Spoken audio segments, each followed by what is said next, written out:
But Jeff, what if I don't have time to go out and meet people? Can I maybe just stay home?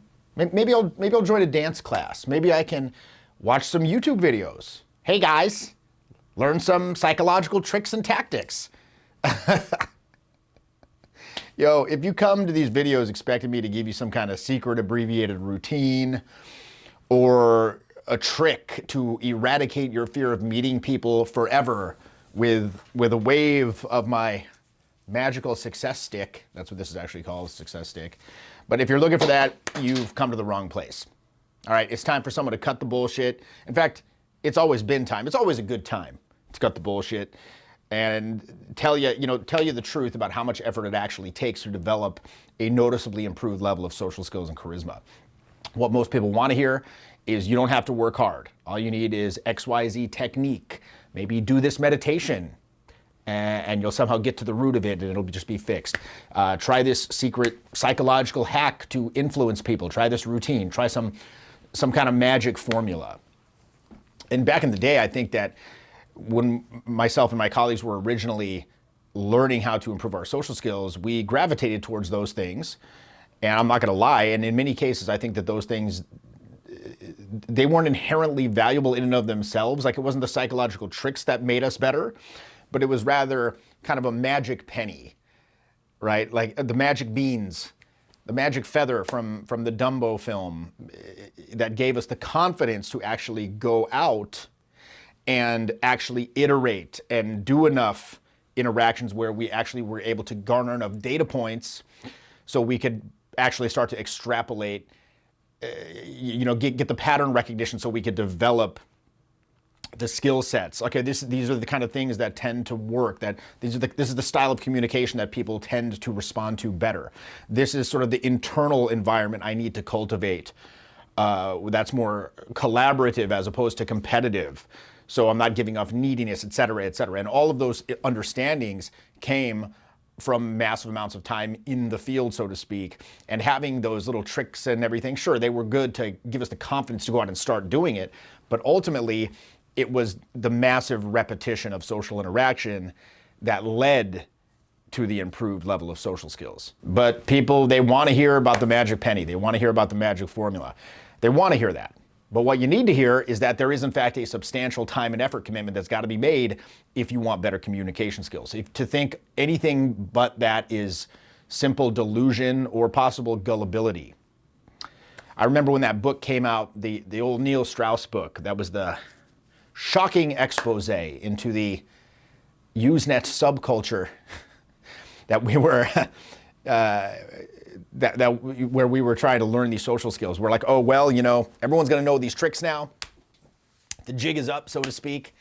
And just the general population is going to, this asymmetrical advantage that we had was going to be eliminated because now everybody's going to know how to do it. Of course, that never came to be. Now, why do you think that is? Well, to quote the bodybuilder Ronnie Coleman, everybody want to be a bodybuilder, but nobody want to lift no heavy-ass weights. In other words, maybe some people perused the information a little bit or they kind of got into it and then they discovered, well, I can't just go out and memorize a couple of these routines and all of a sudden have people fawning all over me. This is actually a process of learning to improve my communication skills. It's a process of learning to improve myself, to become more interesting, to become more attractive, to give off a more compelling vibe to other people. And that takes time and effort. It's not going to happen overnight, much in the same way you're not just going to go to the gym and in a week you're ripped. It's the same thing with this. And as such, it did not permeate into the general population as many suspected or feared that it would. In fact, all that really came out of it was maybe some kind of Saturday Night Live sketch and wear funny clothes and be mean to people, peacocking and all this other nonsense. And then it just got discarded into like a joke because, again, it requires a lot of effort to actually get better at it. And like weight training, the time and effort that you put into improving your social skills is going to vary depending on what your goals are. If you're just looking to improve your social skills for like casual networking at a business conference or something like that, it's not going to take that much time. You might only need to dedicate 30 minutes a day, a couple times a week to practicing these new communications styles and skills. However, if you're learning, or rather you're looking to become a master communicator, and what that means is you're going to learn to communicate in such a way that it is going to make a lasting impact in your personal life and your professional life, and basically change you as a person. For that, you're going to need to put in substantially more effort.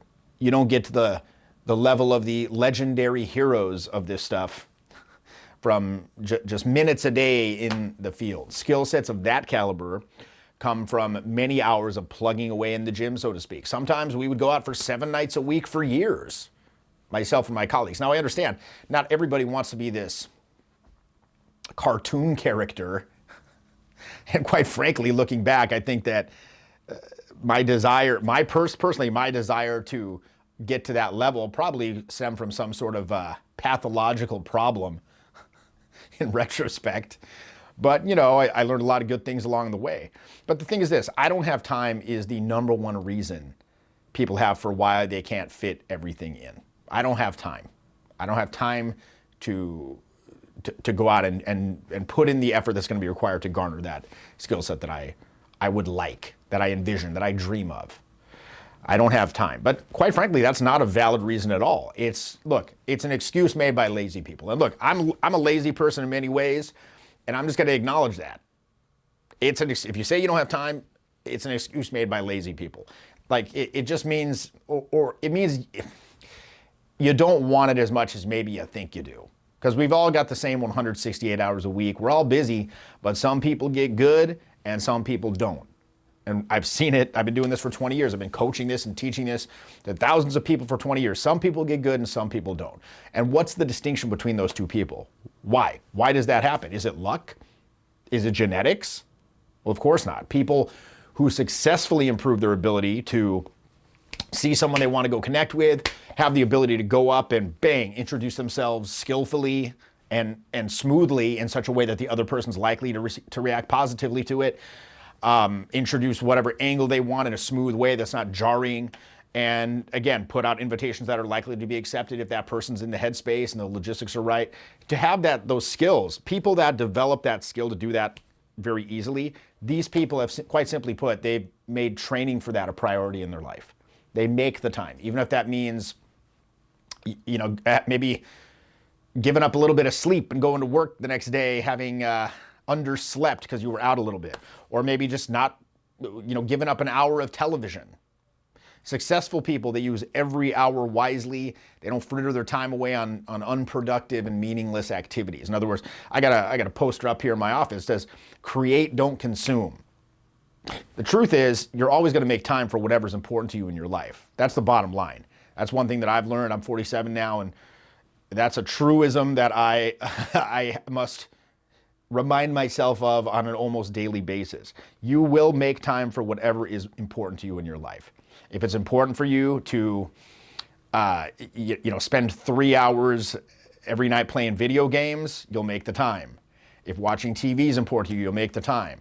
If being with a loved one is important to you, you will make the time. If taking care of your health, your fitness, your appearance, if those things are important to you, you'll carve out the time to go to the gym. And quite frankly, again, bottom line, if improving your charisma is important to you, you'll make the time.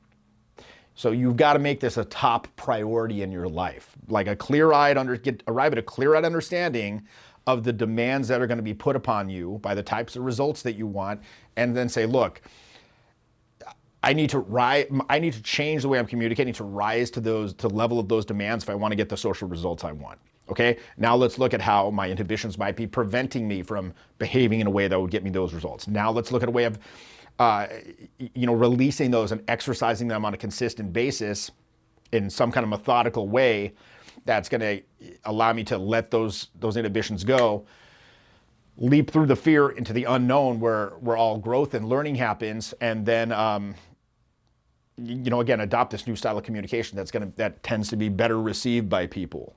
You just got to make it a top priority in your life. And I'm going to do whatever it takes. I'm going to spend as much time as is necessary to arrive at that end result that I want. So you're being honest with yourself if you say, well, look, this shit, it's just not that important to me, right? It's not that important to me to be able to go up and be like bang, bang, bang, and just boom, be bang on in a social situation and have people like me. I mean, again, it'd be nice to have, Like for me, for example, I don't want to take jujitsu because it's not that important to me to know how to wrestle dudes around, that I'm going to go to the gym like every day for months just before I can not get my ass completely handed to me every time, rolling around with dudes' balls in my face. Like it's not that important to me. I get it. It'd be an amazing skill to have. The fitness benefits, blah, blah, blah, blah. But for me personally, it's just not that important to me. So I'm not going to dedicate the time. For a lot of people watching this, you might say to yourself, look, I'd like to be really charismatic and skilled and be able to like own the party, life of the party, go up, fucking make connections with people for business, make connections with people I want to date very quickly and easily, and have them just be fascinated and intrigued and just, again, magnetically attracted to me. But I mean, it's a cool idea, but it's just not that important to me, frankly, at the end of the day. Or, I'm not that motivated to do that right now. Or I personally choose to not spend that much time practicing this stuff. But you can never honestly say, I don't have time, because that's never a valid reason. The average person in the USA watches, I believe it's 5 hours of television per day. Lord knows how many, like what the screen time on your phone looks like for the average person. Yet those same people still use no time as their number one excuse for why they don't go out. Many of my students, my coaching proteges that have become, when I look back at people that I coached that became really, really good, they were, like I said, they'd sometimes be out late into the evening, then get up early, go to work, and they would just plow ahead. It didn't matter for them. Or they would be walking around meeting people downtown for like 8 hours at a time. These guys are like walking 5 miles a day. They're getting in like 20,000 steps just by like walking around meeting people. And they would do that all weekend, like Saturday and Sunday, because it's the only time they could possibly train. Right? The rest of their week was full of like work, family commitments, whatever. Thing is, you'll never find the time. You've got to make the time, even if that means sacrificing in other areas. The bottom line, though, is you must assume 100% responsibility for your results. And this is one of these so-called 6 pillars of self-esteem that was made famous by the author Nathaniel Branden. And yes, as I said earlier, it's true. Some people might be naturally more outgoing. They might be naturally more socially skilled than others, but that's only one aspect of the many, many factors that contribute to your social skills. Like if you're out of shape, if you have excess body fat, in the same way, your social skills are a result of your behavior, your attitudes, and the choices you have made up to that point. Regardless of your natural tendencies, you can always improve your social skills by taking consistent action in the areas that you control. Right? Have that locus of control internal. Again, don't worry about external factors that are out of your control. Worry about what you can control. What are some factors that you can control? Number one, your communication style, your body language, your empathy and listening skills, your emotional intelligence, the types of social situations you put yourself in, how frequently you practice socializing, how you react in social situations when other people maybe don't respond the best way that you would like. What's your overall lifestyle like? What's your mental attitude towards socializing? The truth is, if you're not happy with your social skills, it is your fault. You are the one that's responsible. If you refuse to accept this, you will never reach your full potential. To become more magnetic, more charismatic, the first step is to take 100% total responsibility for your circumstances. There's a book I talk about a lot, As a Man Thinketh, by James Allen, and he wrote, "Circumstances do not make a man, they reveal him." It's a very powerful quote that I refer to again and again and again. And what he meant was that we're not products of our environment or our heredity or our circumstances. Instead, we are ultimately products of our own thinking and belief systems. So just like how your thoughts and beliefs shape your circumstances, they also shape your social skills. You create positive social skills how? Through positive thinking, through positive action, and negative social skills through negative thinking and inaction. You're responsible for your social skills, just like you're responsible for your other professional and personal achievements or lack thereof.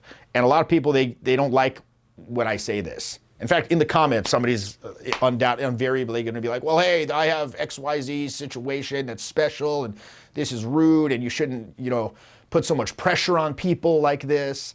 Like, or they're like, hey, hold on a second. Are you trying to tell me that when these bad things happen to me, it's my own fault? That I have brought unemployment, poverty, failed relationships, loneliness, and my pathetic sex life onto myself? Because if that's what you're saying, that's just unfair. Blah, blah, blah, blah, blah, blah, blah, blah, blah, blah, blah, blah, blah, blah, blah, blah, blah. And again, there's gonna be someone in the comments. I don't mind. Again, I like to let people, I'm not gonna delete the comment, just let people argue it out in the comments. But that, yeah, with very few exceptions, yes, that's exactly what I'm saying. When you're not getting the results you want, the easiest thing you can do is cast the blame elsewhere and make excuses. I'm just not a naturally social person. I just don't have the time to go out and socialize. Look, if you don't accept that you're in control, how can you ever expect to succeed? Like, you might as well just sit back, crack open the laptop, call up the Pornhub, and get to wanking. Get to wanking, because that's your future. Get to wanking. But, look, the cold hard truth, it's like not everybody can be, that guy who everybody likes and who can just make instant connections wherever they go. It takes hard work, it takes preparation, and having the right people around that can show you the best way to do it. And obviously, the best way to work on this for your specifics is to come to my live bootcamp program. Why? So I can learn who you are in person, so you can understand those little micro nuances that can never really be conveyed digitally or remotely, and we'll go out and we'll work on these things in real life together. Bootcamp is the program that's going to help you be in the know, so to speak, on information that other people simply don't have easy access to. You're going to acquire very practical knowledge that you're not going to find anywhere else. I've been doing this for 20 years, right? Most people are frankly too clueless or stupid to understand the rules of the game, so to speak, to begin with. And those that do are either too scared to share it with you publicly, or perhaps they want to keep that info to themselves so they have an advantage. But again, that's neither here nor there. Regardless, I'd strongly urge you to come to our live events, whether that's the free tours that we put on, whether that's the boot camps. Come to our live events. I can network you in with the other insiders, get to know you better myself, and learn how to really best guide you in your development step by step from where you're at now to where you want to be in life. If you don't take responsibility for your social skills, you're never going to be able to improve them. So embrace the power of personal responsibility, make the time, and watch as your social skills improve.